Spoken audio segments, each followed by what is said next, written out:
శివుడాజ్ఞ లేనిదే చీమైనా కుట్టదు అనేది భక్తుల అపార నమ్మకం. అటువంటిదే కేంద్రం ఆజ్ఞ లేనిది ఏది జరగదు అనేది బలమైన ప్రచారం. మోదీ ఆదేశిస్తే ఈడీ ఎంటర్ అవుతుందని, కేంద్ర దర్యాప్తు సంస్థలు రంగంలోకి దిగుతాయని బలమైన ప్రచారం జాతీయ స్థాయిలో ఉంది. రాజ్యాంగ వ్యవస్థగా ఉన్న ఈసీని సైతం బీజేపీ మేనేజ్ చేస్తోందన్న అనుమానాలున్నాయి. కేంద్రంతో పెట్టుకుంటే కేసులు, రాజీ పడితే రాజకీయాలు చేయవచ్చన్న కామెంట్స్ బలంగా ఉన్నాయి. సరిగ్గా ఇటువంటి తరుణంలో ఏపీలో వైసీపీ నేతలు ఒక్కొక్కరు జైళ్ల నుంచి బయటకు వస్తుండడం విశేషం. తెర వెనుక బీజేపీ సాయంతో వారు వరుసగా బెయిల్ పొందుతున్నారన్న కామెంట్స్ ఏపీలో బలంగా వినిపిస్తున్నాయి. 85 రోజుల తర్వాత వైసీపీ నేత కాకాని గోవర్ధన్ రెడ్డి జైలు నుంచి విడుదలయ్యారు. అయితే సరిగ్గా వైఎస్ఆర్ కాంగ్రెస్ పార్టీ బీజేపీ బలపరిచిన ఉపరాష్ట్రపతి అభ్యర్థికి మద్దతు ప్రకటించిన తర్వాత ఈ బెయిల్ రావడం ప్రాధాన్యత సంతరించుకుంది. ఏపీలో కూటమి అధికారంలోకి వచ్చిన తర్వాత వైసీపీని నిర్వీర్యం చేసే ప్రయత్నం జరిగింది.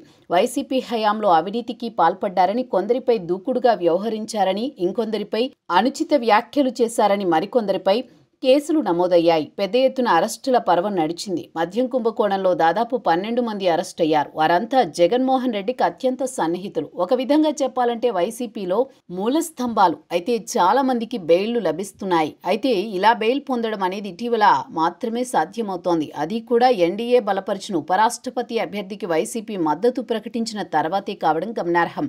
నెల్లూరు జిల్లాలో మైనింగ్కు సంబంధించి అవినీతికి పాల్పడ్డారని కారణం చూపుతూ కాకాని గోవర్ధన్ రెడ్డిపై కేసు నమోదైంది. 85 రోజుల కిందట ఆయన అరెస్ట్ అయ్యారు. నెల్లూరు జిల్లా జైలులో రిమాండ్ ఖైదీగా ఉన్నారు. అయితే ఆయన చాలాసార్లు బెయిల్ పిటిషన్ దాఖలు చేసుకున్నారు. కానీ న్యాయస్థానంలో బెయిల్ లభించలేదు. ఇటీవల ఉపరాష్ట్రపతి అభ్యర్థికి మద్దతు తెలపాలని కోరుతూ కేంద్ర మంత్రి రాజ్నాథ్ సింగ్ జగన్మోహన్ రెడ్డికి ఫోన్ చేశారు. అలా అడిగారో లేదో వైసీపీ ఎన్డీఏ బలపరిచిన అభ్యర్థికి మద్దతు తెలిపింది. అయితే అక్కడకు రోజు వ్యవధిలోనే మాజీ మంత్రి కాకాని గోవర్ధన్ రెడ్డికి బెయిల్ వచ్చింది. దీంతో బలమైన హామీతోనే వైసీపీ పార్టీ బీజేపీని బలపరిచి ఉపరాష్ట్రపతి అభ్యర్థికి మద్దతు తెలిపిందన్న అనుమానాలు పెరుగుతున్నాయి. మరి అందులో వాస్తవం ఎంతుందో తెలియాల్సి ఉంది.